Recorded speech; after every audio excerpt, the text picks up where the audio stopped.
Olá, meus amigos e minhas amigas. Hoje vamos estudar os crimes contra a ordem tributária, a Lei 8.137 de 1990.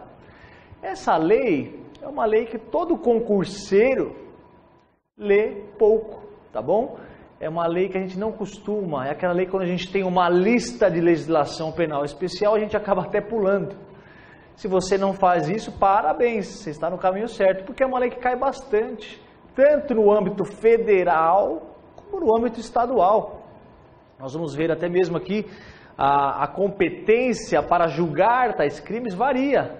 Varia o quê?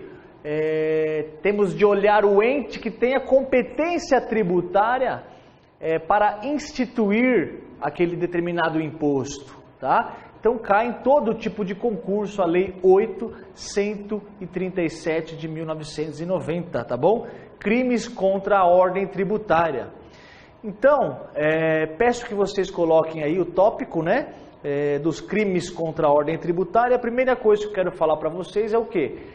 Quais são os bens jurídicos protegidos por esta lei? Vejam bem, nós temos na Constituição Federal um título que cuida só de tributo, não é mesmo? Então, desde já falo para vocês que o bem protegido é o erário, o patrimônio público, o patrimônio do Estado, a ordem econômica do país, tá certo? São bens considerados bens jurídicos supraindividuais, tá certo? Bem, outro dia eu vi um teste aí que falava o seguinte: os crimes contra a ordem tributária permite o consentimento do ofendido como causa supralegal de excludente de ilicitude. Isso está errado. Por quê? Porque é um bem jurídico que ofende a sociedade em geral. Bem jurídico supraindividual. Então escreva o tópico número 1 aí, letra A. Bem jurídico protegido. Escrevam isso no caderno de vocês, tá bom?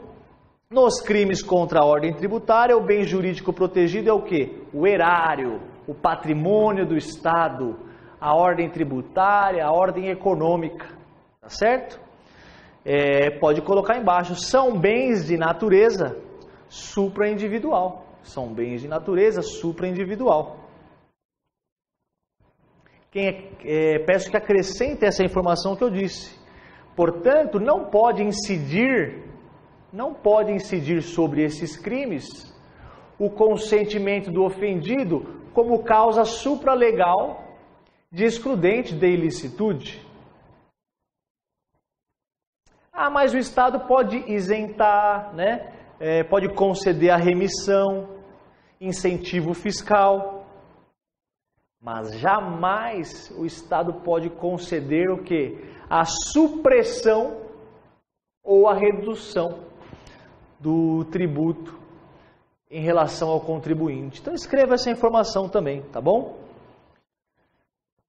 Coloca o seguinte: o Estado não tem a permissão de conceder a remissão, tem a permissão de conceder a remissão, a isenção e o incentivo fiscal, mas não pode suprimir ou reduzir os tributos em relação aos contribuintes.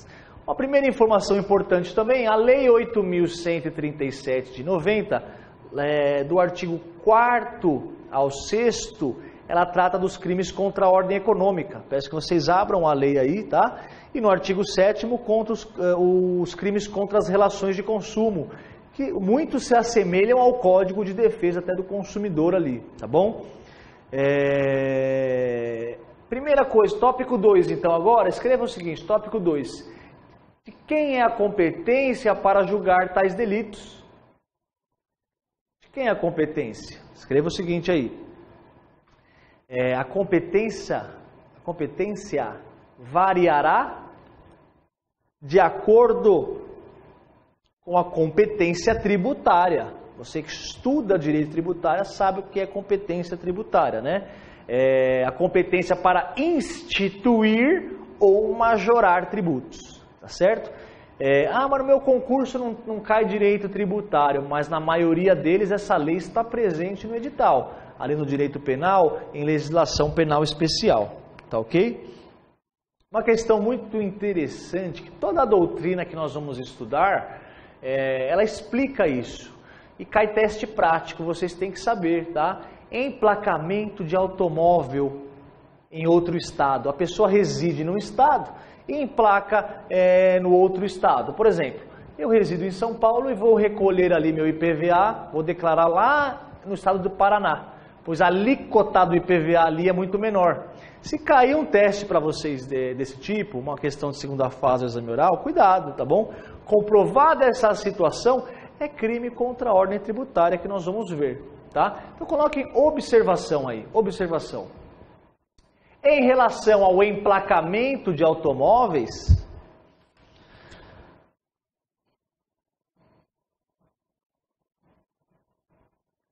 aquele que declara o IPVA em estado diverso do que reside,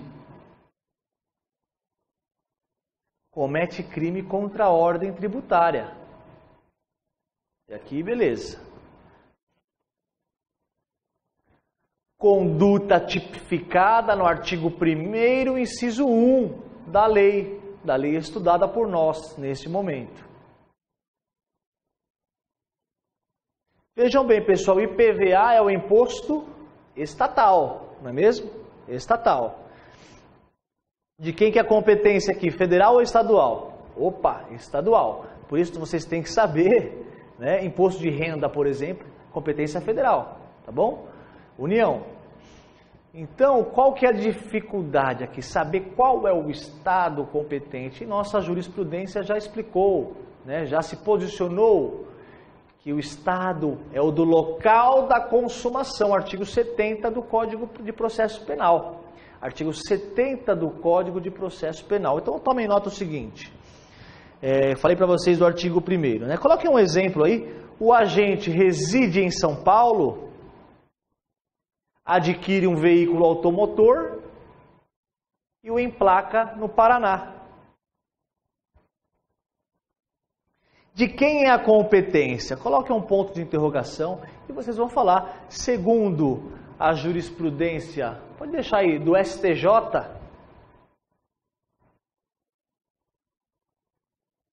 é do local onde o crime se consumou. Entre parênteses, escrevam, artigo 70 do Código de Processo Penal. No exemplo acima, escrevam dessa forma, no exemplo acima, a competência será do Poder Judiciário do Estado de São Paulo. Por quê, então? Como é que você sabe que o local da consumação ali é no Estado de São Paulo, né? Esse crime exige a real supressão ou redução do imposto. O efetivo dano ao Estado.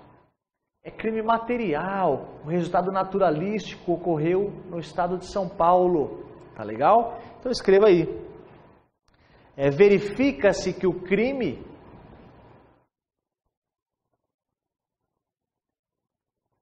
exige para sua consumação o efetivo dano ao erário, que consiste na supressão ou redução do tributo,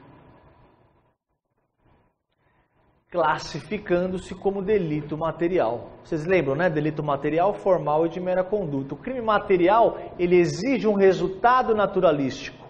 Ele tem conduta e tem resultado. O resultado tem de estar presente no fato para consumar o crime. O crime formal não. Ele até tem um resultado, né? Como, por exemplo, o crime de extorsão mediante sequestro. O artigo 2º da lei, nós vamos ver que é crime formal, tá bom? Mas ele não exige a produção do resultado naturalístico para consumar o crime, tá certo? Então, quero que vocês coloquem o seguinte, o artigo 1º, então, da Lei 8.137 de 90, exige para sua consumação o efetivo dano ao erário, tá bom? Tá certo? E se houver, coloquem agora aí, item 3, né? Nós estamos no item 3, isso mesmo. E se houver conexão entre delitos de competência da Justiça Estadual e Federal, tá? Pode ser que isso aconteça, tá bom? Por exemplo, a pessoa, em uma de suas condutas, há a supressão de imposto de renda, que eu falei para vocês que é federal, e outra, supressão ou redução de ICMS, por exemplo, né, estatal. E aí, nesse caso, a competência será da Justiça Federal, tá bom? Por quê, Denis? Nós temos uma súmula, anotem aí então, súmula 122 do STJ, que eu vou ler para vocês. Compete à Justiça Federal o processo e julgamento unificado dos crimes conexos de competência federal e estadual, não se aplicando a regra do artigo 78.2. Fala da pena mais grave ali, né? Do Código de Processo Penal. Tá certo? Então escrevam e leiam, por favor, súmula 122 do STJ, pode vir tranquilamente isso na sua prova, tá bom? Então escreva agora o número 4, natureza dos delitos da lei. Natureza dos delitos da lei. Para ficar mais claro a lei, tá? Aliás, tudo que cai na prova estará no caderno de vocês, tá ok? Escreva o seguinte, artigo 1º. Vamos repetir um pouquinho aí que eu falei, tá? Escreva o seguinte, possui crimes materiais, pois possui a fraude como uma conduta inicial, tá? E como conduta final, a supressão ou a redução do tributo.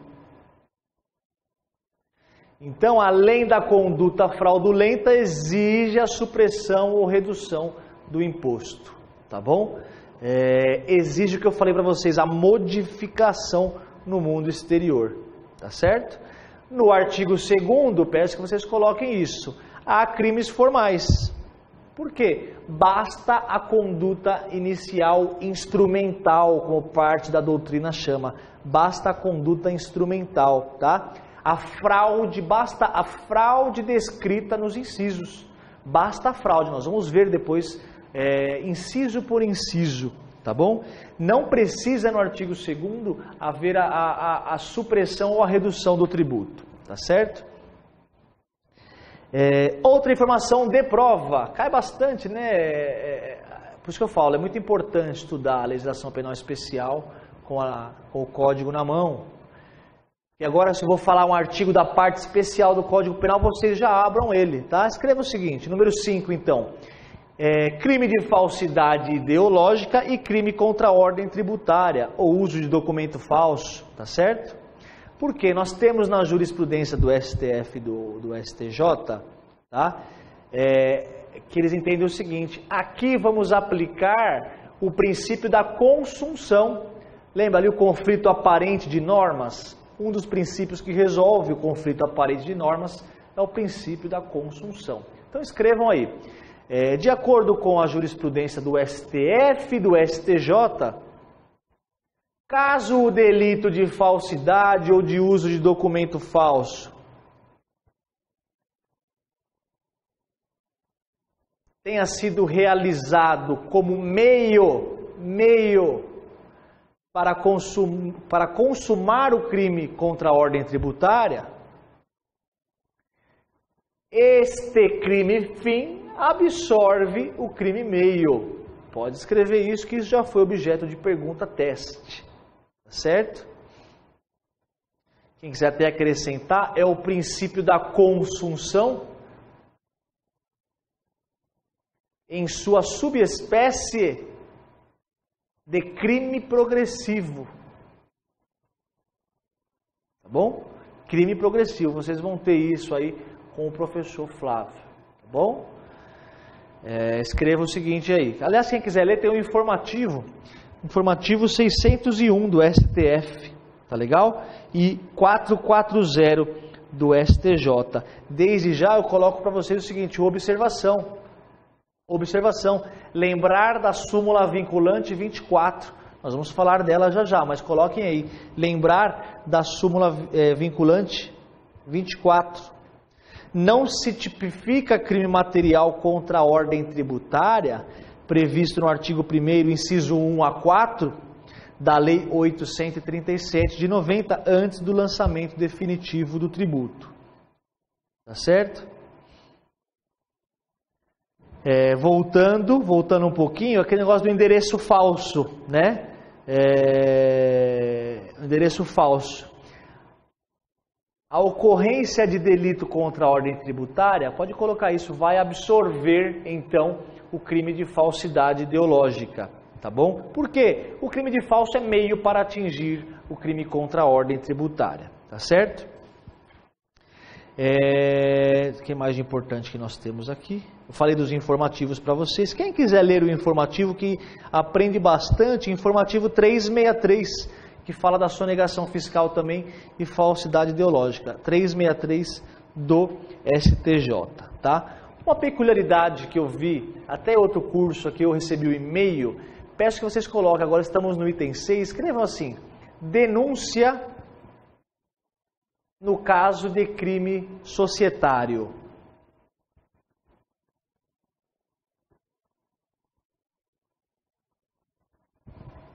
Às vezes a denúncia é considerada inepta, né, em alguns casos. Cuidado, o crime contra a ordem tributária, parte da doutrina fala até mesmo que é um crime de gabinete, é um crime de escritório, sempre feito de uma forma, né, de portas fechadas, né, não é um crime descarado, então a gente fala aí, num verbo aí, uma palavra informal. Então, a denúncia, cuidado, o teu teste vai falar para vocês que a denúncia tem que detalhar completamente a conduta do delito tributário. Não, o que vocês têm que saber basta que nos traga um nexo mínimo, uma vinculação mínima entre o agente e o fato. Então escrevam aí no caderno de vocês, né, os crimes contra a ordem tributária são considerados pela doutrina crime de escritório, delitos de gabinete, tá? Visto que são praticados dentro de escritórios, de gabinetes, de empresas, e que muitas vezes dificulta sua perfeita descrição na denúncia. No item do artigo 41 do Código de Processo Penal, entre aspas, exposição do fato criminoso, vírgula, com todas as circunstâncias. É isso que se alega. A denúncia inepta não tem todas as circunstâncias. Eu escrevo o seguinte. O STF e o STJ entendem diferente. Escrevam aí. Visto que permitem, para que não seja inviabilizada a persecução penal, vírgula, que a denúncia descreva o fato criminoso,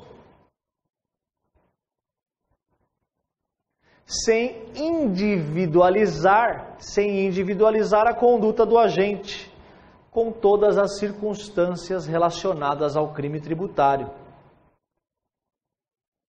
Com todas as circunstâncias do crime tributário, vírgula, mitigando, limitando, de certa forma, o artigo 41 do Código de Processo Penal. Tá bom? Então, escrevam aí, uma vinculação mínima, tá bom? Lógico que nós temos que ter aí conduta, né? O resultado, nexo causal e tipicidade. O que é isso, Tênis? São os elementos da conduta, não é mesmo? São os elementos da conduta. Vocês devem estar estudando com o mestre dos mestres, professor Flávio, tá bom? Conduta, resultado, nexo causal. Deve comprovar o nexo causal e a tipicidade, tá bom? Escrevam agora aí. Tem um testezinho também aqui. Nós estamos no 7, né? Vocês vão colocando os números quando eu falar tópico novo, que eu vou me perdendo com os números. Escreva o seguinte: responsabilização penal e condição de sócio. Tá? Escreva o seguinte: a mera condição de sócio não é suficiente para responsabilizar penalmente o agente pois deve haver prova de sua concorrência efetiva para a prática da infração penal, sob pena de caracterizar responsabilidade objetiva, tá bom? Isso também é o informativo 607 do STF aí. Por quê? É inadmissível, aí sim, é inadmissível acusação genérica, tá ok? Tem que trazer a prova cabal, né, da atuação e concorrência efetiva do sócio aí, tá bom? Belezinha? Essas são as relacionadas à empresa jurídica. Escreva um novo tópico agora, princípio da insignificância, de acordo com o STF e o STJ. Aqui, né, nossa, aqui como nós tivemos inúmeros julgados aí que tratam do princípio da insignificância. Lembrando que o princípio da insignificância cai bastante em prova, né? É uma interpretação restritiva do tipo penal e exclui o quê? A tipicidade material, tá certo? Vocês devem estar estudando isso também. Conduta, resultado, nexo causal, tipicidade. A tipicidade se divide em formal, né? Que é o que está descrito na lei penal, e a tipicidade material. O que é a tipicidade material?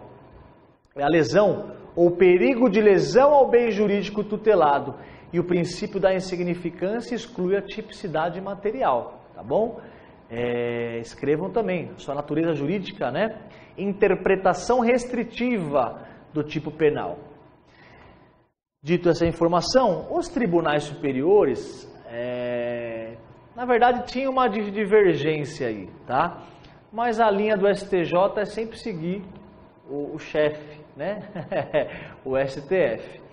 Então acontece o seguinte, aliás, quando começou essa discussão, o STJ, lá naquela lei 10.522 de 2002, ele falava que até R$100, poderíamos ter aplicado o princípio da insignificância.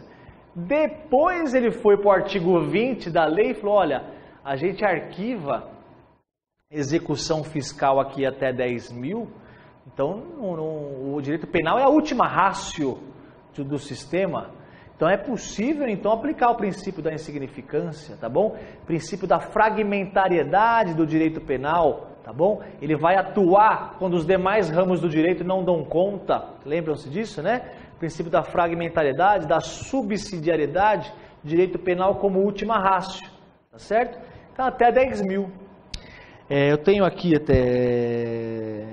Arquivavam-se os autos, né? Arquivam-se os autos até 10 mil. Aí veio uma portaria ali, 75, e falou o seguinte, nós estamos tendo também arquivamento de execuções até 20 mil.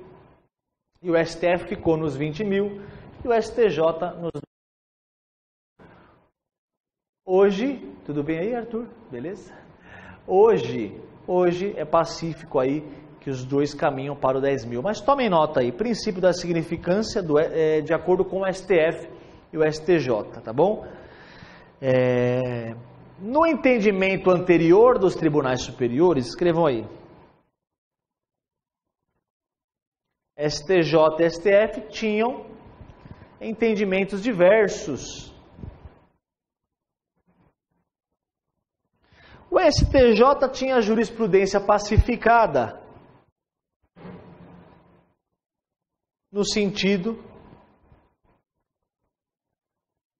de que o valor do tributo não poderia ultrapassar R$100 para aplicar o princípio da insignificância.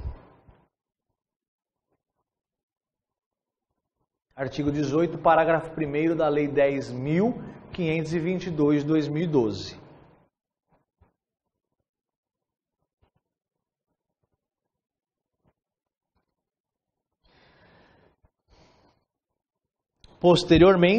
Posteriormente, o STJ passou a utilizar como base de aplicação do princípio o artigo 20 da Lei 10.522 de 2012.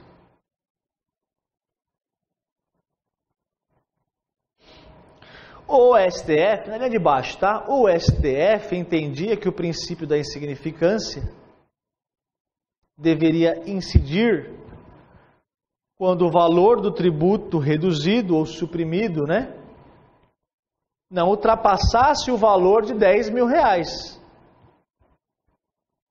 Também com fundamento no artigo 20 da Lei 10.522 de 2002.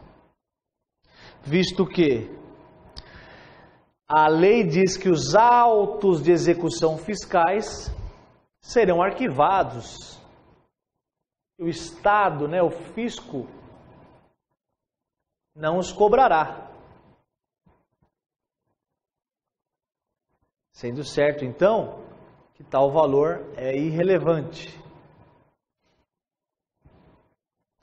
Posteriormente, tivemos uma portaria 75 de 2012,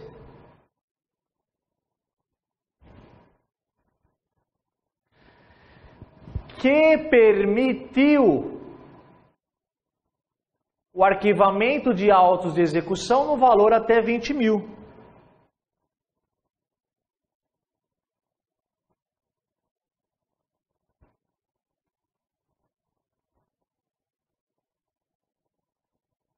É isso aí, fui conferir a portaria aqui. Portaria MF, número 75, 2012. Que para o STJ, na seara criminal, não teve o condão de produzir efeitos. Depois de muitas discordâncias, então, STF e STJ utilizam o critério do artigo 20 da Lei 10.522, que determina o arquivamento dos autos da execução fiscal.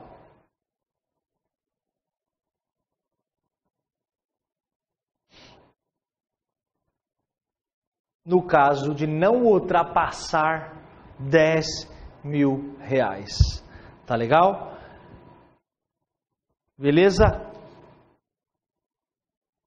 Pessoal, escreva embaixo mais um tópico aí, prova nos crimes contra a ordem tributária. Prova. Porque muitas vezes aqui, os vestígios deixados, eles desaparecem. Tá? A fraude, tem até um exemplo de prova, incineração ali de nota fiscal, queimou a nota fiscal. Tá bom? É possível o exame de corpo de delito indireto. Quero que vocês anotem isso, tá? Do artigo 167 do Código de Processo Penal, tá bom? Tem até uma súmula 67 do TRF, 4ª Região. A prova da materialidade nos crimes de omissão no recolhimento de contribuições previdenciárias pode ser feita pela autuação e notificação da fiscalização, sendo desnecessária a realização da perícia. Tá certo? E aí eu quero já, depois disso, entrar com vocês na súmula 24 ali do STF. Acontece o seguinte, pessoal. Aliás, tomem nota de uma informação importante. Escreve o seguinte. Depois dessa prova, escreva o seguinte. Lançamento definitivo e prévio exaurimento da instância administrativa.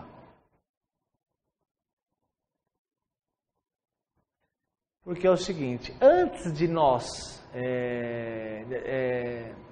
analisarmos a súmula 24, que hoje está em vigor, nós tivemos inúmeras jurisprudências, obviamente, porque é uma súmula vinculante, né? O STF falava o seguinte: a decisão definitiva no processo administrativo, tá, é necessária para haver tipicidade no âmbito penal. Então podem escrever isso, tá? O STF entendeu que a decisão definitiva no processo administrativo, fiscal, né? Pode colocar fiscal, que conclui pela redução ou supressão do tributo, que conclui pela supressão ou redução do tributo, é condição objetiva de punibilidade e justa causa. Nós vamos falar o que são os dois aí, dois institutos de processo penal, tá? Em relação aos crimes tributários. Do artigo 1º, hein? Do artigo 1º. Por se tratar de crimes materiais, sob pena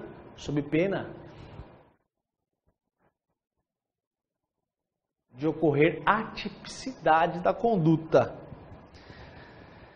O que é justa causa? Só coloca em poucas palavras, a professora de processo penal vai falar com certeza, né? Prova da existência do crime e indícios suficientes de autoria, tá? Então escrevo, justa causa é a prova da existência do crime e indícios suficientes de autoria. A condição objetiva da punibilidade, né? A doutrina explica isso, a doutrina brasileira. São elementos exteriores ao tipo, estão no tipo penal, então são importantes, tá bom? Então escrevam aí, as condições objetivas de punibilidade são elementos exteriores a mais, né, ao tipo legal de crime. Tem parte da doutrina que fala elementos suplementares. Mas a sua ocorrência é necessária para configurar o delito. Então, segundo o STF, a redução ou a supressão do tributo é elemento do tipo penal. É elemento do tipo penal. E só pode ser aplicada mediante o processo administrativo. Essa é a informação que vocês têm que ter para qualquer prova. Então, é imprescindível o processo administrativo, tá? Então, se não houver decisão definitiva no processo administrativo que conclui pela redução ou supressão, a conduta vai ser considerada atípica, tá bom? Não há prova que o crime ocorreu. Não há prova, não há justa causa. Tá bom? Aí não se chega à condição do fato para punir, condição objetiva de punibilidade, tá certo? Então, o crime só estará consumado após o lançamento definitivo. Então escrevam isso, né? Só será consumado após o término do processo administrativo fiscal, tá certo? O Ministério Público não pode oferecer denúncia? Não pode nem oferecer a denúncia, tá bom? Então, como é chamado essa decisão, a decisão definitiva em processo administrativo fiscal? É o lançamento definitivo. Tem que ter isso? Sim, cuidado, observação. Só para os crimes do artigo 1º, tá? Isso aí você perguntou aqui no exame oral do Ministério Público do Estado de São Paulo e as pessoas erravam. Lembravam dos crimes tributários em geral, tá? Então escrevam aí, súmula vinculante, número 24. Tem até decisão, você que vai prestar concurso policial, que suspendeu o inquérito policial. Não tinham encerrado o processo administrativo fiscal, instaurou-se inquérito policial, suspendeu o inquérito. Falou, o senhor para aqui, senhor delegado, tá bom? Informativo 601 do STF. Quem quiser ler, aliás, tem o 632 também do STF, tá? Então coloquem aí, ler súmula vinculante número 24, tá? E aí vocês colocam a observação, né? Importante lembrar que esse entendimento não se aplica ao artigo 2º da Lei 837 de 1990.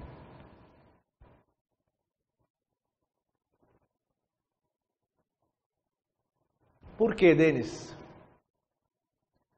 Porque as condutas descritas dos incisos não exigem a supressão ou redução do tributo, tratando-se de crime formal, tá certo? Ou seja, o término do processo administrativo não é uma condição objetiva de punibilidade, porque não precisa da supressão ou redução. Basta você ter ali as condutas instrumentais ali de fraude. Nós vamos ver isso daí, tá? Quem quiser anotar, informativo 560 do STF. É muito importante, tá? Os informativos que eu vou passando, vocês anotando, vão baixando aí, tá? No site do FMB vocês conseguem também entrar aí nos informativos, né? Olha que legal, eu trouxe uma questão, CESP, para quem gosta da CESP. CESP é legal, né? Tranquilinha. Juiz federal substituto. Como fica mais fácil? A respeito dos crimes contra a ordem tributária, assinale a opção correta com base na jurisprudência do STF. Por isso que na nossa aula aqui, queridos e queridas, nós estudamos bastante jurisprudência, né? A legislação penal especial, já falei. Lei seca, o caderno do curso FMB e as jurisprudências, tá bom? Eu quero ler aquele livro que tem 1.200 páginas. O senhor entra lá no finalzinho da fila. O concurso é fila, né? Você sabe que é uma filinha. Os que desistem vão para o lado direito, os que vão passando vão indo aqui para o lado esquerdo, tá? Não faça isso. Leia uma boa apostila, uma boa aula com a lei seca e os informativos dos tribunais superiores. Então, a respeito dos crimes contra a ordem tributária, assinale a opção correta com base na jurisprudência do STF. É um teste. Aqui vou falar para vocês a questão aqui em relação aos crimes. O cancelamento do crédito tributário por decisão definitiva do Conselho de Contribuintes após o lançamento fiscal prévio, não influencia a ação penal em curso por delito de sonegação fiscal, dada a independência das instâncias penal administrativa. Está errado. Aqui não tem essa independência, nós temos que ter o lançamento definitivo, tá beleza? Enquanto não efetivado outra questão, está errada essa aqui, né? Enquanto não efetivado o lançamento definitivo do débito tributário, não há justa causa para ação penal, o que não influi no lapso prescricional penal que não se suspende. Nada a ver, porque suspende. Então está errada também, tá bom? Ó aqui uma de defensor público da União, para encerrarmos esse bloco. Carece de justa, para ver se está certo ou errado, né? Carece de justa causa a ação penal quanto ao crime contra a ordem tributária, caso a denúncia não esteja lastreada em decisão administrativa conclusiva concernente à investigação de sonegação fiscal, sendo cabível na espécie habeas corpus com o fim de trancamento da ação penal. Perfeito, você pode entrar no HC e falar, olha, não tem nenhum processo administrativo ainda, não tem lançamento definitivo, tranque a ação penal. Olha você, defensor público aí, tá bom? Já voltamos no próximo bloco para terminarmos essa lei. Vamos falar dos crimes. Um abraço. Um abraço.